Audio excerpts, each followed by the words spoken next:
Buenas noches, 10 Zoom, martes 24 de octubre, la actualidad palpitante de nuestra tierra con la semana aún por delante, condensada hoy en 4 entrevistas de 10 minutos, 4 de 10 en 10 televisión, en 10 Zoom, en un alarde de capacidad de síntesis. 4 invitados, 2 hombres y 2 mujeres, 4 protagonistas asiduos en la crónica andaluza, por supuesto jiennense. 2 políticas, la consejera de Salud de la Junta, Catalina García, y la portavoz parlamentaria del PSOE regional, Ángeles Ferriz, a propósito de nuestro sistema público de salud, de sus carencias y de sus virtualidades, la externalización, las listas de espera, los centros hospitalarios de alta resolución, los chares de nuestro entorno y la tocata y fuga de especialistas. Un científico, inmunólogo, profesor de la Universidad de Jaén, José Juan Gaforio, una de nuestras fuentes de consulta permanente durante la reciente pandemia de coronavirus. Es temporada de gripes, de constipados y también de pico alto en casos de COVID, de coronavirus. Y en el marco del estudio Predimed Plus, en el que participa junto a otros expertos, se evalúa el estilo de vida que mejor previene la enfermedad cardiovascular en una población de hombres y mujeres de 55 a 75 años de edad con sobrepeso, con obesidad y síndrome metabólico. Bien, pues la clave para prevenir y no lamentar la dieta mediterránea y el aceite de oliva. Y hablando de claves, de esa clave en tiempo de aceites verdes, de preludio de la campaña oleícola 2023-2024, 2 campañas sucesivas de baja producción mundial, stock técnico cero. Hablaremos de las claves de esta campaña con un gurú, con uno de los mayores expertos, el presidente del mayor grupo cooperativo aceitero del mundo, de COP, desde Antequera, Antonio Luque. 10 Zoom, la concisión al servicio de la información clara, directa, sin ambajes. 10 Zoom.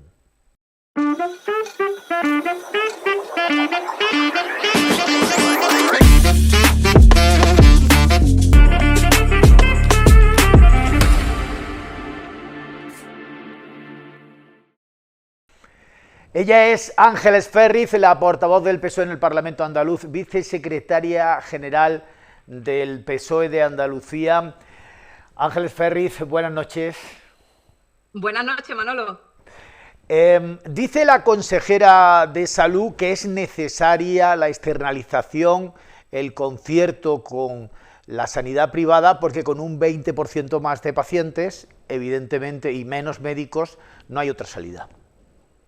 Bueno, yo creo que la consejera sabe perfectamente que ella responde a una hoja de ruta premeditada, intencionada, de su jefe, el señor Moreno Bonilla, en el que se han propuesto, y lo están haciendo a conciencia, destrozar la sanidad pública para que unos pocos hagan negocio con nuestra salud y con nuestra vida. Y eso es lo que están haciendo. No han parado de hacerlo desde que pisaron San Telmo.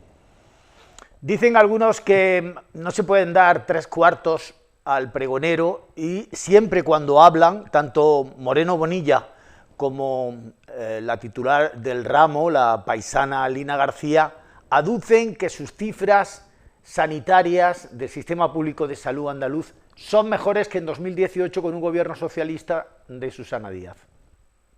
Sí, es habitual que cada vez que tienen que argumentar o tapar esta barbaridad que están haciendo con la sanidad pública, ellos recurran a gobiernos anteriores, a Pedro Sánchez, o en fin, a cualquier excusa buena. Pero lo cierto es que cualquier ciudadano o ciudadana que nos esté viendo o escuchando sabe que la sanidad funciona peor que nunca, mucho peor que en 2018. A día de hoy hay centros de salud donde todavía te dan citas para dentro de 2 semanas. Y cuando alguien te da cita para dentro de 2 semanas, ¿qué te está diciendo? Pues mire, se puede usted ir a las urgencias, que encontrará saturadas, o se puede ir usted directamente a un privado, que ahí lo van a atender a tiempo. Y esta es la clave. Es decir, ellos saben perfectamente que hacen un círculo perfecto. Es decir, deterioran la sanidad pública, empujan a la gente a buscar una solución fuera de la sanidad pública, y eso, pues bueno, al final se traduce en que 1 de cada 5 andaluces tiene ya un seguro privado. Hemos pasado de ser los últimos a ser las primeras comunidades en seguros privados.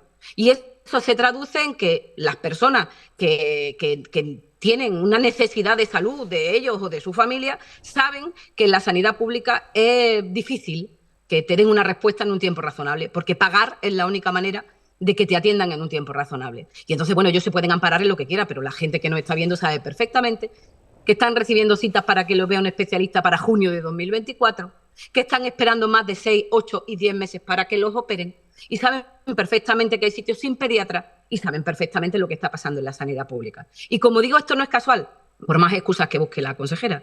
Esto es una cuestión intencionada, a conciencia.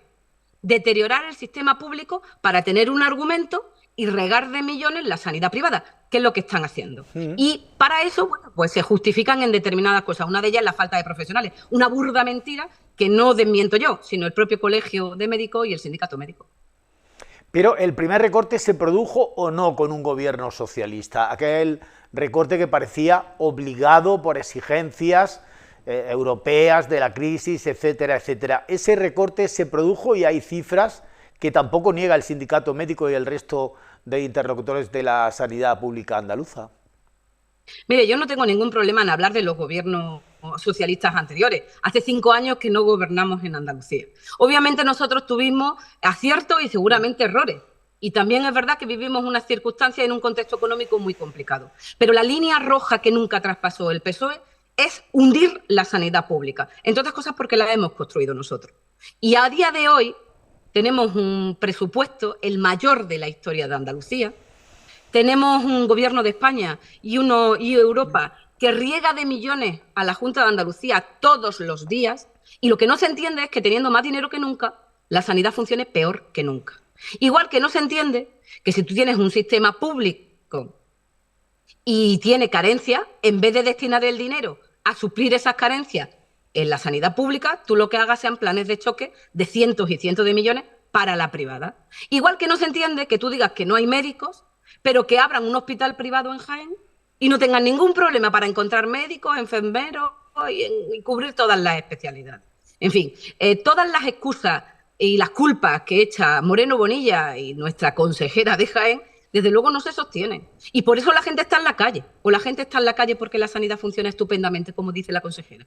O sea, hay manifestaciones todos los días. Sin ir más lejos, este fin de semana vamos a salir de nuevo a la calle a defender nuestra sanidad pública. Hace una semana salían los vecinos y las vecinas de la Sierra de Segura a defender su hospital porque lo están desmantelando. Esto no pasaba en 2018. Y estas son las cuestiones que tiene que responder la consejera. ¿Por qué destrozan la sanidad pública? Para que hagan negocio unos cuantos. Sobre todo ella, que es enfermera, debería desde luego dar una explicación coherente y que no sea siempre echarle la culpa a los demás. Llevan 5 años gobernando. Son los responsables del deterioro y el hundimiento de la sanidad pública en la provincia de Jaén y en toda Andalucía.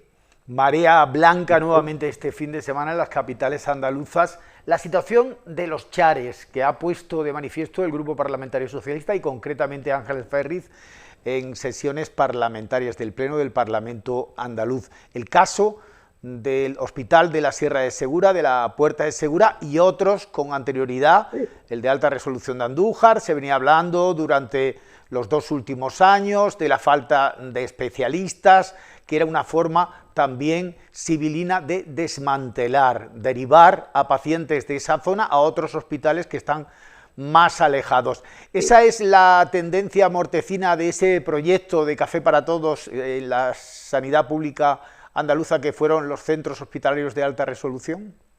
Bueno, los centros hospitalarios de alta resolución fueron un referente sanitario. Y ahí está el Hospital de la Sierra de Segura, una reivindicación, por cierto, apoyada por todos los alcaldes y todos los signos políticos hace 18 años. Lo que es inexplicable es que 18 años después, ese hospital que vino a solventar una desigualdad sanitaria de una zona poco poblada que tenía que desplazarse a más de 100 kilómetros para tener una asistencia sanitaria, a día de hoy eso vuelve a ser otra realidad. O sea, hemos ido para atrás. Y todo porque en el destrozo de la sanidad pública entra, obviamente, perjudicar a vecinos y a vecinas que teniendo un hospital cerca de su casa se tienen que trasladar como mínimo a Úbeda para tratamientos, para diagnósticos, para operaciones que antes se hacían en el hospital que tenían cerca de su casa. En una población que recuerdo que es una población bastante mayor. Y luego dicen que es que no hay profesionales. ¿Cómo que no hay profesionales? No han renovado, no han cumplido con los convenios con los especialistas, no han hecho un plan de incentivos para que la gente se vaya a una zona de difícil cobertura y han desmantelado completamente las especialidades. A día de hoy en el Hospital de Segura no te puedes operar de cataratas porque no hay oftalmología, pero es que no hay otorrinolaringología, ni hay digestivo, ni hay cardiología, ni hay absolutamente, han destrozado todas las especialidades. Y entonces, bueno, pues lo que tenemos es un hospital completamente desmantelado. Y por eso la gente ha salido a la calle. Y lo han denunciado los propios profesionales, que lo hacen de manera anónima porque tienen temor a represalia o a perder su puesto de trabajo. Este hospital funcionaba en 2018. A día de hoy no funciona. Y los vecinos y las vecinas son los que tienen que irse a Úbeda, como digo, o a la privada. Esa es la otra. Están derivando a vecinos de la Sierra de Segura al Hospital Quirón de Córdoba. Y en ese plan de choque que han sacado ahora para regar de millones a la sanidad privada, para reducir las listas de espera, una lista de espera que la propia Junta de Andalucía ha aumentado a conciencia, resulta que lo que se contempla también es que le demos dinero a la privada de Andalucía, pero también a la de otras comunidades autónomas. O sea, que los vecinos de la Sierra de Segura los pueden operar en una privada también en Albacete. Esta es la barbaridad. Y la pregunta es muy sencilla. ¿Por qué esos 734 millones destinados a la sanidad privada no lo destinan a la sanidad pública? A mejorar las condiciones laborales de los médicos y de los enfermeros. Dice el sindicato médico que sí hay médicos, pero que no hay médicos dispuestos a trabajar en condiciones precarias. ¿Por qué la sanidad privada y las clínicas privadas no tienen problema para encontrar profesionales? De hecho, lo estamos pagando con dinero público. ¿Por qué? Eso la explicación que nos tiene que dar la señora consejera es porque el año pasado se fueron de Andalucía 507 médicos, como ha dicho el Colegio de Médicos, o más de 1.000 enfermeros, como ha dicho el Colegio de Enfermería. ¿Por qué se van los profesionales de Andalucía a otras comunidades autónomas? Y que no venga con la excusa de la pandemia. Otras comunidades también han pasado la pandemia, algunas incluso más graves y con más intensidad que se vivió en Andalucía. O sea, no hay por dónde cogerlo, salvo un motivo, que es el que estamos exponiendo desde el Partido Socialista. Hay una hoja de ruta clara para deteriorar la sanidad pública, que es lo que les permite a ellos justificar que destinan dinero a la sanidad privada. Y así estamos todos. Yo creo que no, a cualquiera que nos esté oyendo sabe perfectamente que si a tu madre le duele la rodilla y tiene un dolor de rodilla y tú la ves cojeando, ¿tú qué te esperas? ¿Un año que te han dado cita para el traumatólogo? ¿O te vas a un privado? Y te gastas el dinero que tienes y el que no tienes, con la diferencia que eso supone y la brecha sanitaria que eso supone. Porque en Andalucía, desde que gobiernan estos señores, tanto tienes, tanto te cura. ¿Que tienes dinero? Tienes diagnóstico antes. ¿Que tienes dinero? Tienes un tratamiento antes. ¿Que tienes dinero? Te operas antes. Hay gente que ha pedido préstamos para operarse. O sea, y esto es lo que estamos viviendo en la sanidad pública. Y por eso la gente está en la calle. Y por eso llega la marea blanca este 28, este fin de semana. Ángela Esferriz, cumplimos con el tiempo. Muchas gracias como siempre y hasta muy pronto. Gracias a vosotros y nos vemos este sábado en la manifestación por nuestra salud y por nuestra vida.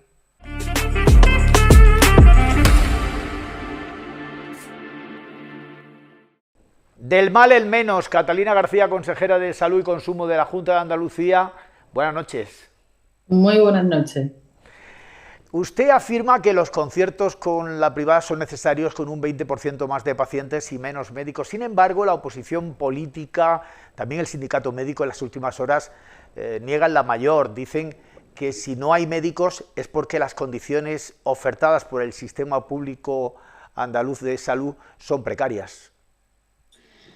Bueno, los conciertos yo quiero decir que siempre han existido en Andalucía. El Partido Socialista los conoce perfectamente, fueron ellos los que empezaron con ello por un problema que periódicamente nos pasa y es no poder atender toda la demanda quirúrgica, tener que responder a los decretos de garantía y no tener tampoco la posibilidad de atender a toda la demanda que tenemos en pruebas diagnósticas.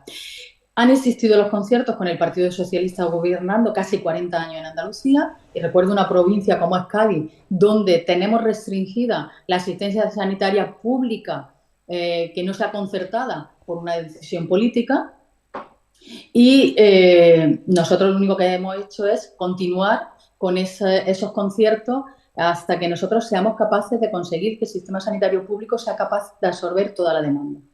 Hasta este momento, nosotros tenemos que seguir teniendo como complementaria la actividad quirúrgica fuera del sistema sanitario público andaluz. Nosotros hemos dado pasos para ir cambiando esto, abriendo nuevas infraestructuras sanitarias, teniendo más quirófanos, teniendo pruebas diagnósticos que se hacían fuera de resonancias magnéticas, TAP o radiografías que no daban tiempo dentro, porque tenemos más resonancias magnéticas, más TAP, más unidades de radiografía, con lo cual nosotros estamos haciendo lo contrario de lo que está diciendo la oposición. Y si hablamos de condiciones laborales y de que hay profesionales, hombre, los datos son los datos, ¿eh? A nosotros se nos jubilan en Andalucía alrededor de 6.900 profesionales de aquí al año 2030. De ellos, casi 3.000 son en atención primaria. ¿Y qué dicen nuestros datos? Nuestros datos y los del Ministerio, que con los profesionales que se están formando actualmente no vamos a ser capaces y no somos capaces ya de cubrir la jubilación. No somos capaces. Entonces, que nos digan a nosotros que hay médicos, pues hay muchas especialidades que no los hay. Médico de familia, la especialidad de médico de familia comunitaria, anestesistas, neurología, pediatra, no existen de esas especialidades para cubrir los que se jubilan. Esos son números, son matemáticas, no son nada más. Y en cuanto a las condiciones laborales de nuestros profesionales, nosotros sabemos que ahí tenemos que seguir trabajando y avanzando, pero, hombre, desde el año 2018 hasta ahora, en 2023, la capacidad, o sea, el poder adquisitivo de nuestros profesionales por las mejoras laborales, con 330 millones y 3 acuerdos sindicales, ha subido un 17%. Cuando nosotros llegamos, nuestros profesionales habían perdido un 4%. Nosotros hemos subido un 17%. De hecho, los que acaban el MIR, y con esto termino, los que acaban el MIR, cuando nosotros llegamos, se iban un 50% fuera de Andalucía y hoy se queda un 90% dentro de Andalucía. Algo estaremos haciendo bien. Pero no faltan médicos en las privadas. Hay un plan de choque, 730 millones de euros para eliminar listas de espera, atención especializada, pero en esos hospitales, por ejemplo en Jaén, ¿no?, con los 2 hospitales, el Hospital Metropolitano funcionando con muchas especialidades, ahí no faltan médicos. ¿Eso es una paradoja o tiene su explicación? Faltan médicos en todos sitios. Las privadas también tienen problemas de contratación, igual que los tenemos nosotros. Es más, ellos nos dicen a nosotros que dejemos de mejorar las condiciones laborales de los profesionales porque hay una vía de escape ahora de las privadas hacia la pública, con lo cual ellos también tienen un problema de contratación de profesionales, igual que lo tenemos nosotros. Hablemos de los centros hospitalarios de alta resolución, porque ha sido un tema muy recurrente también para la oposición política, con concentraciones y manifestaciones. Hace un tiempo las veíamos en el alta resolución Alto Guadalquivir de la comarca de Andújar. Y en las últimas horas en la Sierra de Segura, el Chare de la Sierra de Segura. Se está desmantelando por parte de la oposición y algunos colectivos, plataformas en defensa de la sanidad pública. Lo cierto es que determinadas especialidades no están ahí y se derivan pacientes a otros hospitales más alejados de esas poblaciones.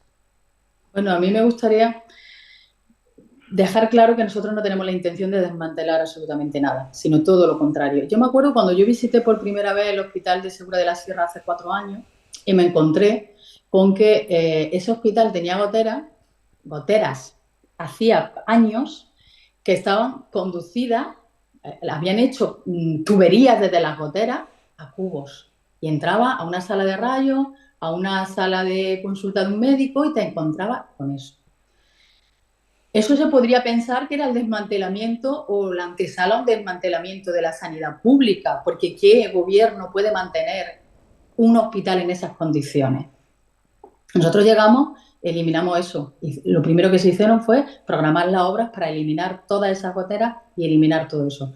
Se ha aumentado el número de profesionales, tienen una resonancia, o sea, quien diga que queremos desmantelar ese hospital está faltando a la verdad. Y por supuesto que tenemos un déficit de profesionales. Yo es que a mí me gustaría que me entendieran, que entendieran la población el concepto. Cuando hablamos hace 4 años y medio, no hoy, no. Hace 4 años y medio ya dijimos que íbamos a tener un verdadero problema. Al Ministerio de Sanidad, con 5 ministros que han pasado por él, le hemos dicho cuál iba a ser el problema. De Andalucía no, de España y de Europa, porque es un problema europeo ya.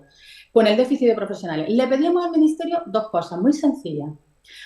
1.000 plazas extraordinarias por año para las especialidades donde íbamos a tener los problemas y que modificaran o cambiaran los criterios de la unidad de formación. Pero pues ninguna de las dos cosas. Año tras año, 4.000 profesionales que acaban la carrera de medicina no se pueden incorporar a la especialidad porque el Ministerio no saca las plazas suficientes. Y ante una situación de déficit tenemos estos problemas. Y además, nosotros en Andalucía, ¿qué hemos hecho? Pues cuidar a los profesionales, permitirles la movilidad. Hemos convocado 2 concursos de traslados que han movilizado a 30.000 profesionales en Andalucía y hemos convocado la OPE de los años, la oferta de empleo público del año 2018, 2019, 20, 21, 22 y ahora 23. Vamos a estabilizar al 94% de la plantilla del Servicio Andaluz de Salud.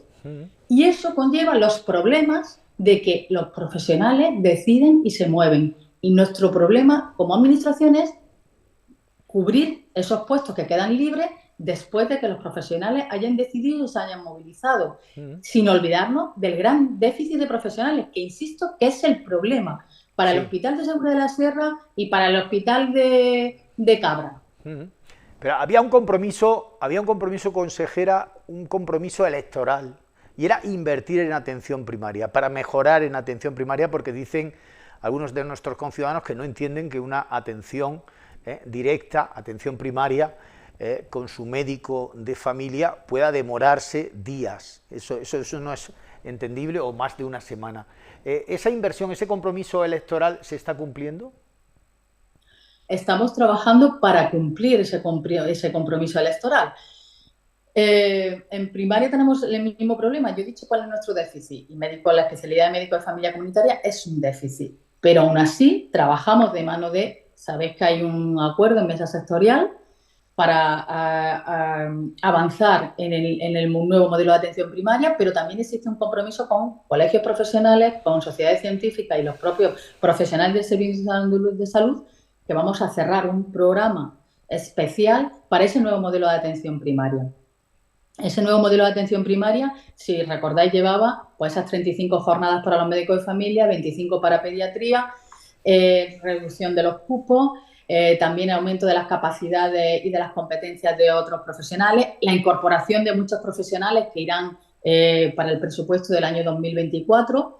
Quiero recordar que eran los fisioterapeutas, los administrativos, los podólogos, con la nueva categoría que ya casi está a punto de salir, geriatría.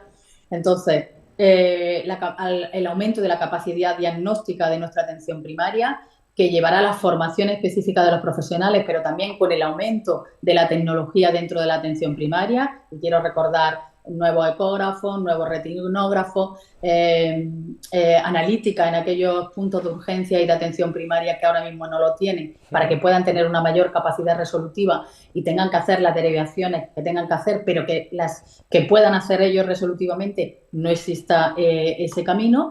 Y el aumento de la videoconsulta con la atención especializada, que también es muy importante para esa coordinación, y en eso estamos trabajando.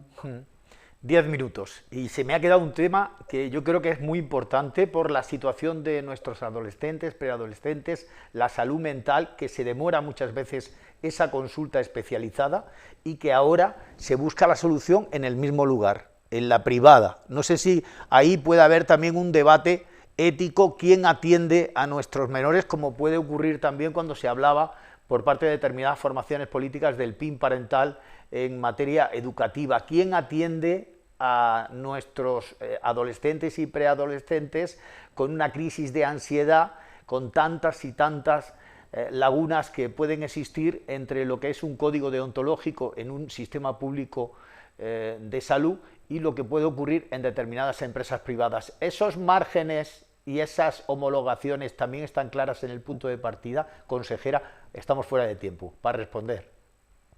Vale, bueno, muy preocupados por el tema de salud mental, especialmente en nuestros jóvenes y adolescentes. Por eso, la figura de la enfermera referente escolar, el protocolo que hemos activado para la prevención del suicidio, nos va a ayudar mucho en colegios para un tema que para nosotros es crucial, que es la detención precoz de los problemas de salud mental en nuestros jóvenes, que quiero recordar que el 50% se puede detectar alrededor de los 14, pero que el 70% es entre los 14 y 18 años. Nuestro objetivo es la detención precoz de los problemas de salud mental para poder coordinarlos y direccionarlos dentro del sistema sanitario público andaluz. ¿Qué es lo que se está o se va a concertar fuera? Plazas de larga estancia de salud mental para la que no tenemos en la actualidad infraestructura, como no las tenía el grupo socialista cuando él gobernaba, y también las concertaba. Bueno, pues esas plazas de larga estancia necesarias para trastornos mental agudos serán las que se seguirán concertando. Y en el sistema sanitario público andaluz, de una manera muy coordinada y con un camino muy directo, vamos a atender a nuestros jóvenes y adolescentes. Bien. Pues lo dejamos ahí. Muchísimas gracias, Catalina García, consejera de Salud y Consumo, paisana. Hablamos muy pronto, seguimos hablando de sanidad. Muchísimas gracias a vosotros y aquí estáis a vuestra disposición.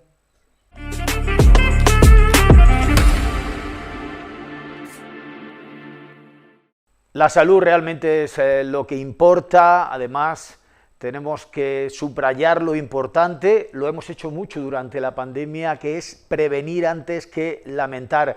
José Juan Gaforio, catedrático de Inmunología de la Universidad de Jaén, nuestro inmunólogo de cabecera durante toda la pandemia, hoy es nuestro invitado en 10 Zoom. Profesor Gaforio, buenas noches. Buenas noches y bien hallado.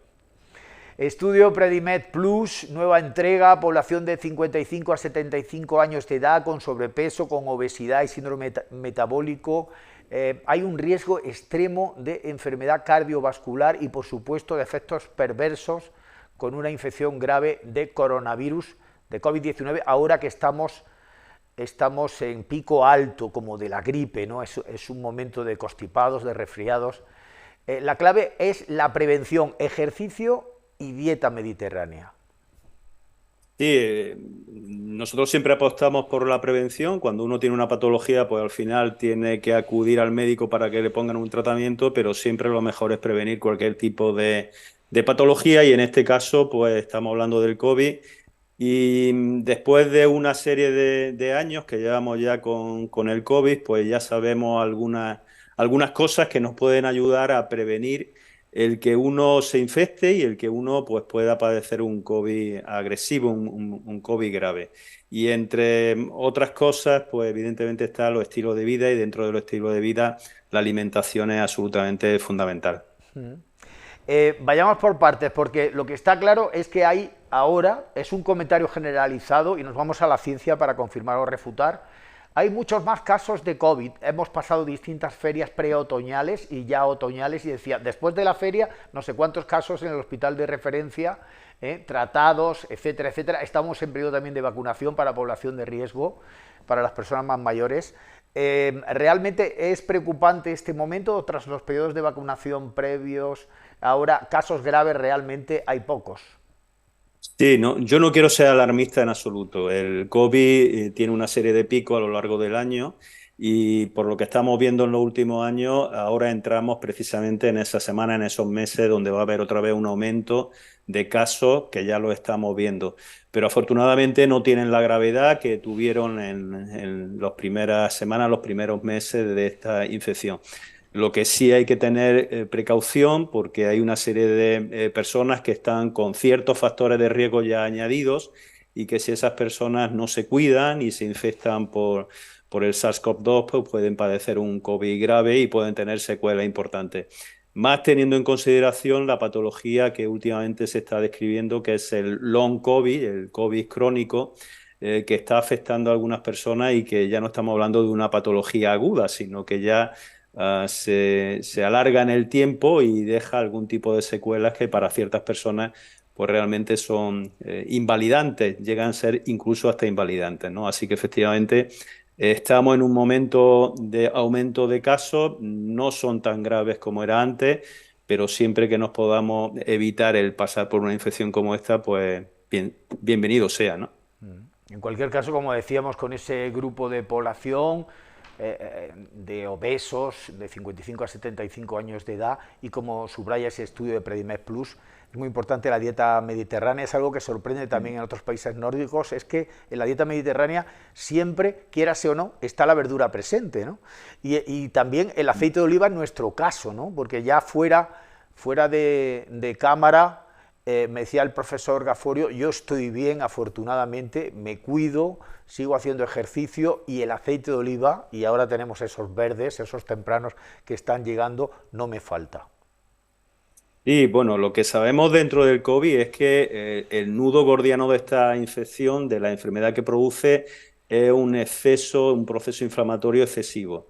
Entonces, nosotros podemos combatir hasta cierto punto ese proceso inflamatorio con una alimentación adecuada que tenga aquellos alimentos que nos aporten sustancias o componentes antiinflamatorios. Y en eso la dieta mediterránea no tiene rival ninguno, y dentro de la dieta mediterránea pues los aceites de oliva vírgenes y vírgenes extras, que ahora mismo, como bien dice, ya están saliendo al mercado y que son absolutamente estupendos y que nos ayudan a protegernos, a proteger nuestra salud.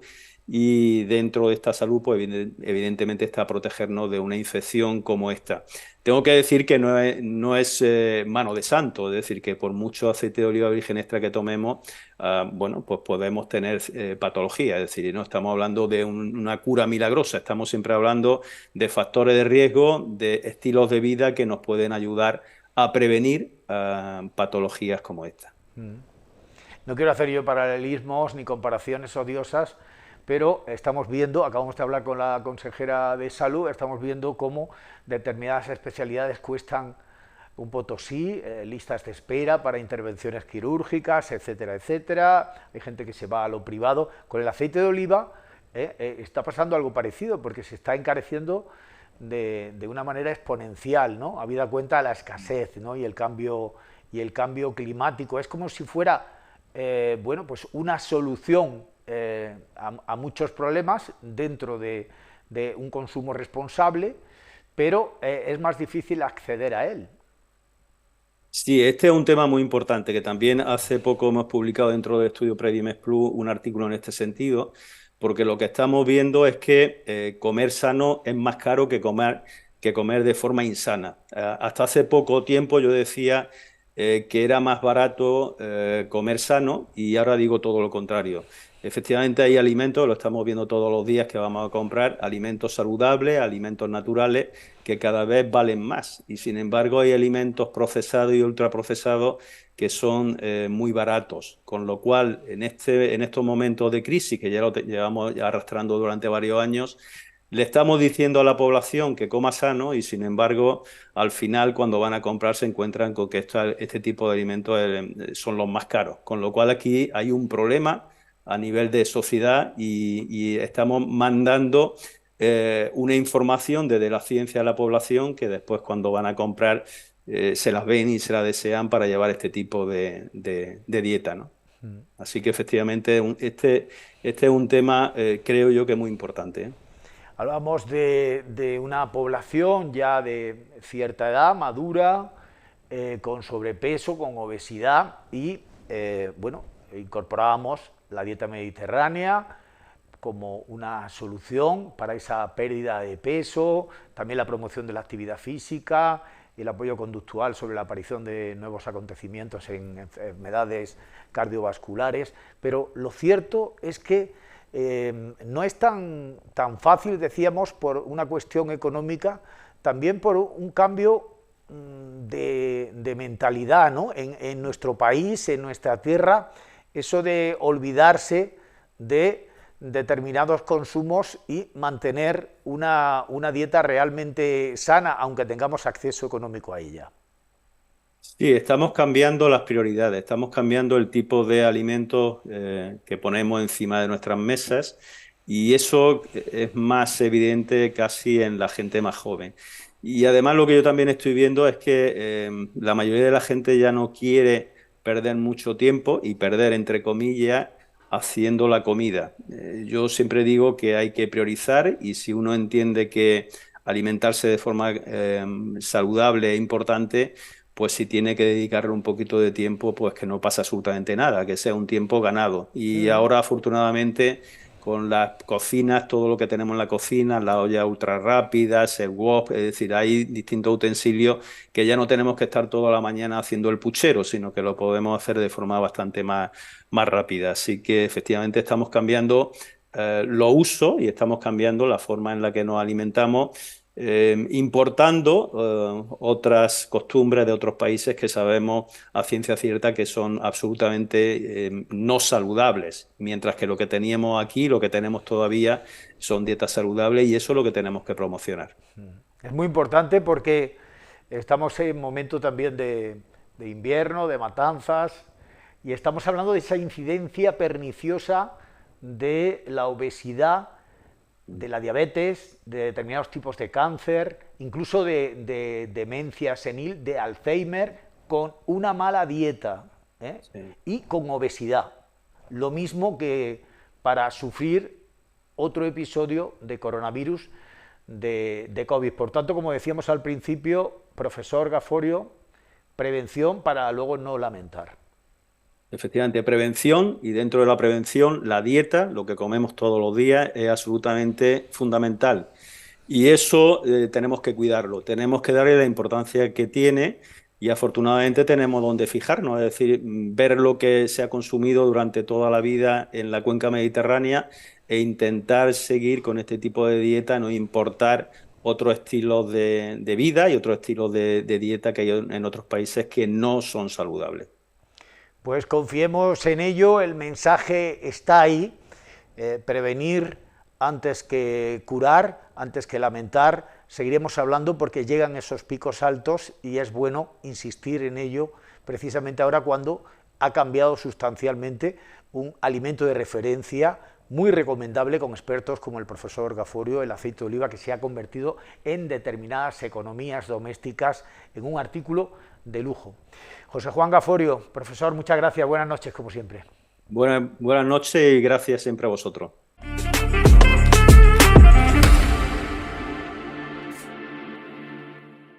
Negros nubarrones se ciernen sobre el horizonte oleícola de nuestra tierra. Para despejarlo, nada mejor que salga el sol por Antequera. Antonio Luque, presidente de DECOT, el mayor grupo cooperativo oleícola del mundo. Buenas noches, ¿cómo está? ¿Qué hay? Buenas noches. La verdad que bien, contento por esta agüita última que nos está cayendo.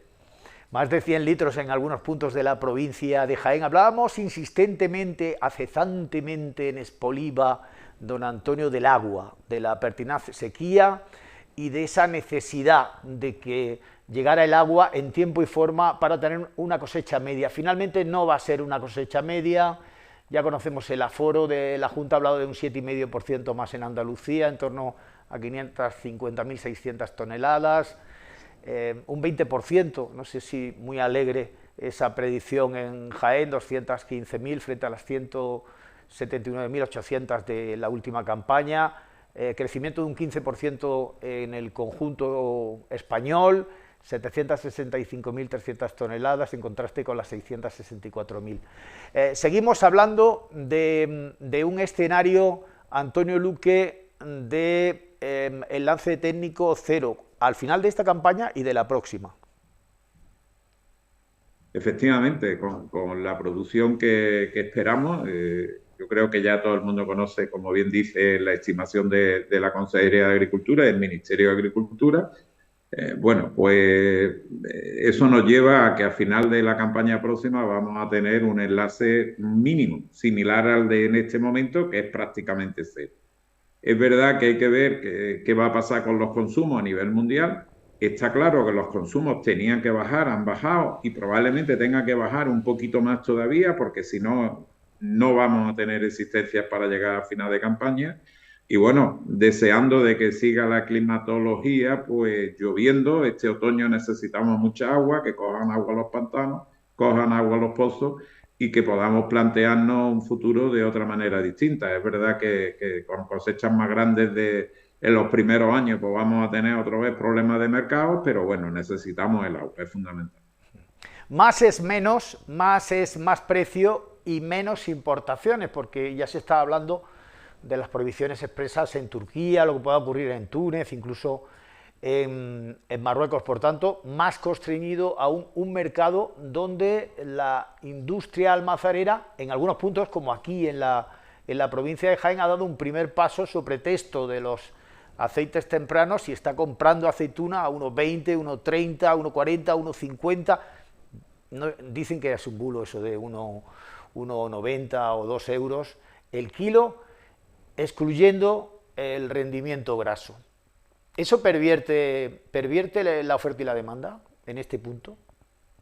Bueno, yo creo que cuando hablamos de aceitunas tempranas, de aceites tempranos, de esta recolección muy especial, es verdad que se tiene que pagar unos precios porque los costes de producción, los rendimientos son bajos, se pagan unos precios muy altos. Yo pienso que eso es para un volumen muy pequeño de aceite y eso no es el gran mercado del aceite de oliva. Por lo tanto, vamos a ver qué pasa en los próximos días. Ya digo, que siga lloviendo. La cosecha está claro que va a ser pequeña. Está claro que los niveles de precios se van a mantener altos, pero lo que sí que es fundamental es que se nos solucione el tema de forma estructural a medio y largo plazo, ¿no? Si aunque esta campaña tengamos una cosecha corta, que nos podamos plantear la campaña próxima con una cosecha por lo menos media y que podamos pensar en que hay que recuperar mercado, etcétera, etcétera, aunque los precios sean en otros niveles distintos o muy distintos de los que tenemos ahora. Porque el mercado mundial, el mercado internacional, se hablaba aproximadamente de 2.400.000 toneladas, en fin, tan lejanos de los 3 millones, incluso del sueño de los 4 millones. ¿Cómo se irá el tema de precios, de fluctuaciones en mercados consumidores que eran muy importantes, ¿no? Como el de Estados Unidos, el de Asia, etcétera? Yo creo que, lógicamente necesitamos una bajada importante del consumo a nivel mundial porque es que no teníamos disponibilidad, ¿no? Y va a haber países en donde el consumo, yo creo que en España el consumo va a caer en el entorno del 40%, el 35%, entre el 30 y el 40% diría yo. Es verdad que en otros países depende. Yo digo siempre que en los países árabes el consumo va a bajar mucho más y en otros países productores pues puede bajar similar a lo que baja en España y en otros países consumidores, Estados Unidos, depende, de momento no ha bajado tanto, puede bajar un poquito, pero menos que en estos países productores.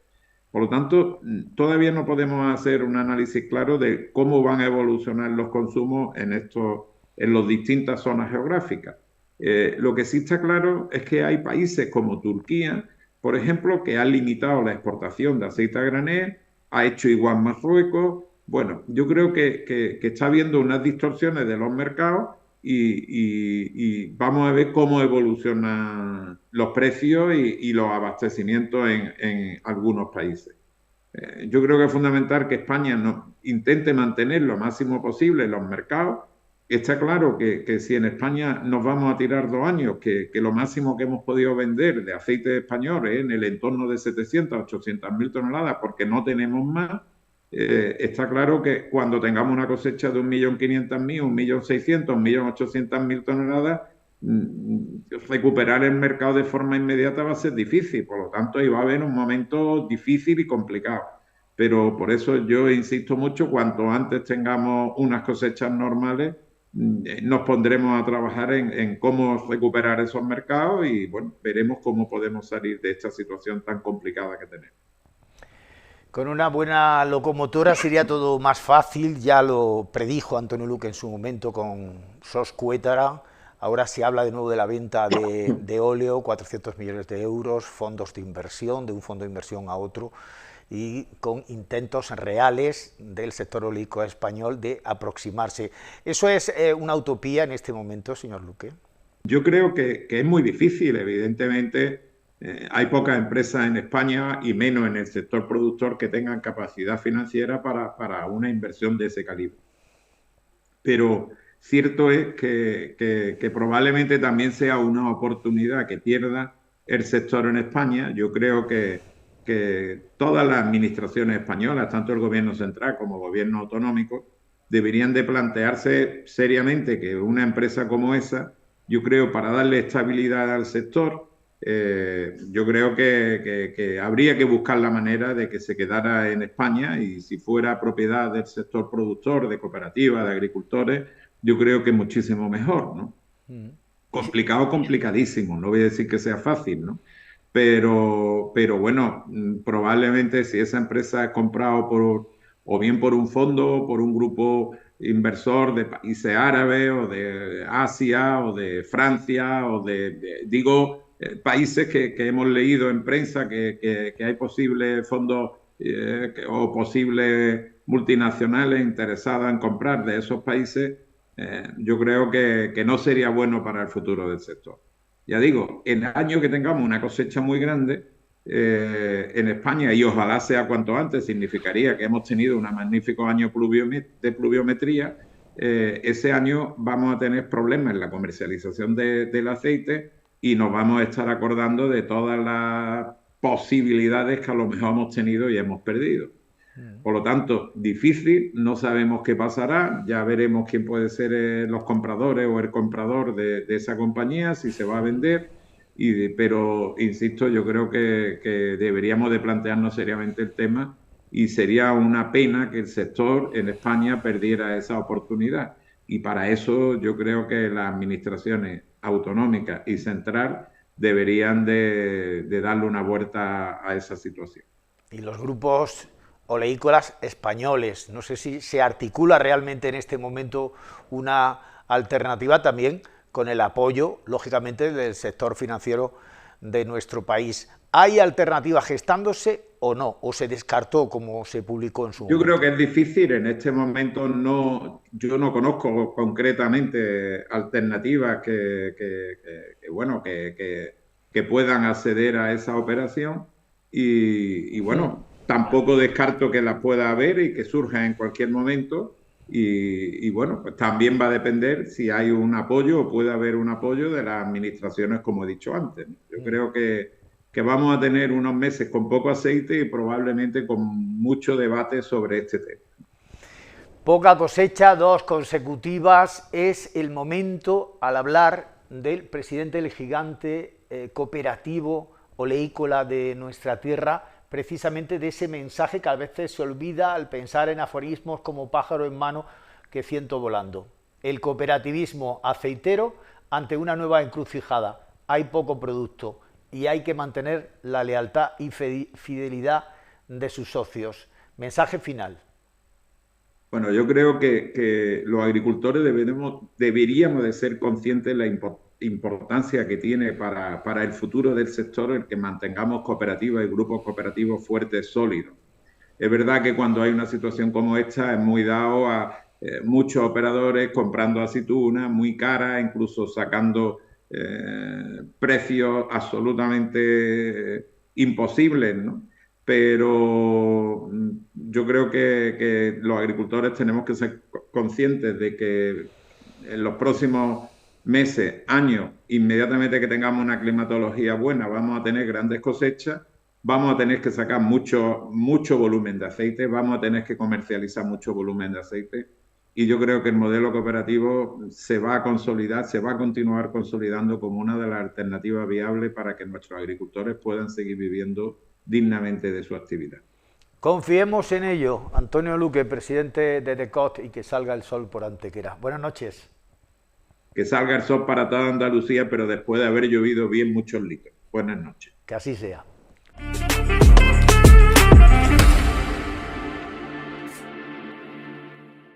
Las privatizaciones, las externalizaciones, las especialidades no cubiertas en pequeños hospitales de nuestro entorno, de nuestra provincia, como el Chare de la Puerta de Segura, en contraste con los 2 flamantes hospitales privados que se ponen en marcha en Jaén Capital, el Metropolitano y el Jaén Salud en el Boulevard. La salud es lo que importa ahora en otoño-invierno, otoño fresco y húmedo con repunte de casos de gripe, de COVID y población de riesgo con sobrepeso, obesidad entre 55 y 75 años, riesgo que se combate con ejercicio físico y con dieta mediterránea que está basada precisamente en nuestro oro verde, más oro y más verde hoy que nunca. El aceite de oliva, nuestro aceite de oliva, movimientos de mercado, precios y fluctuaciones. Ángeles Ferriz, Catalina García, José Juan Gaforio y Antonio Luque, 4 entrevistas, información de calidad sintética y ordenada, 10 Zoom, al grano, una apuesta por el periodismo televisivo de calidad en la televisión líder de la provincia, en 10 Televisión. Hasta la próxima, adiós.